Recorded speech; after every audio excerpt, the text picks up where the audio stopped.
Bonjour à tous, moi, Nada Lotfi, je suis la maîtresse de la langue française.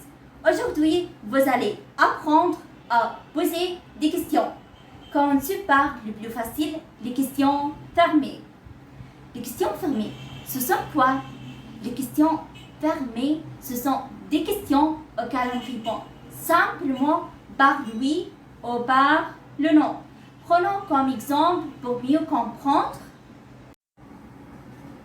Comme indiqué sur l'écran, la réponse aux questions fermées est oui ou non. Par exemple, parlez-vous anglais? Oui, je parle anglais. Autre exemple, as-tu 18 ans? Non, j'ai 6 ans. Passons à notre point français soutenu.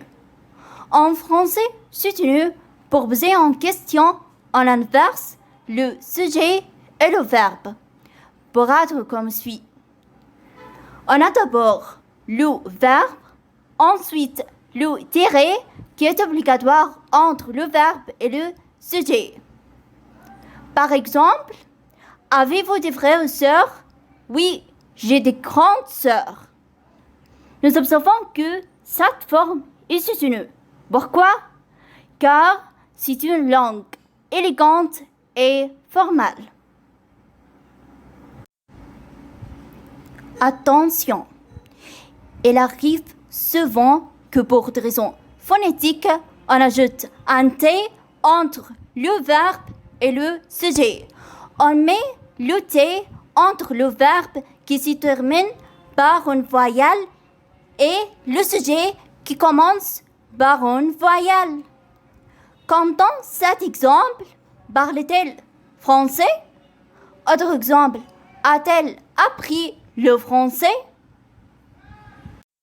Dans le premier exemple, le verbe parler se termine par la voyelle E et le sujet commence par la voyelle E. Alors, on a ajouté le T entre les deux afin d'éviter de rencontrer deux voyelles.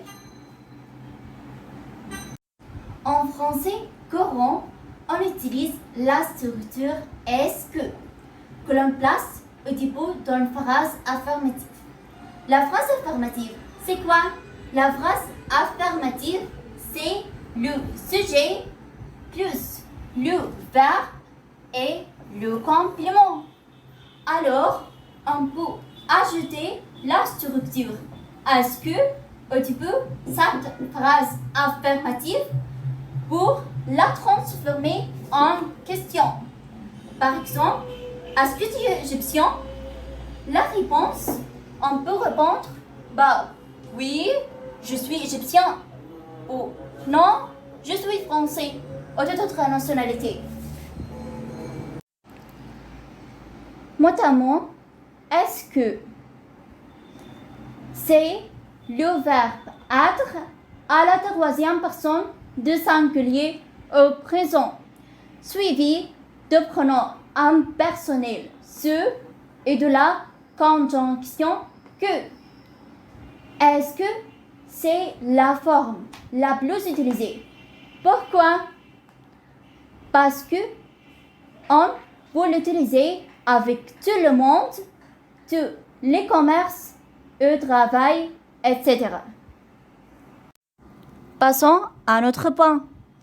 En français familier, pour poser une question, il vous suffit d'utiliser une phrase affirmative en montant l'intonation à la fin. Par exemple, tu habites où? Tu parles anglais? Vous êtes égyptien?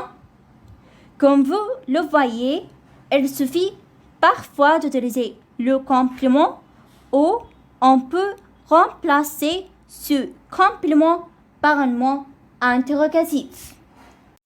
Deuxièmement, les questions ouvertes.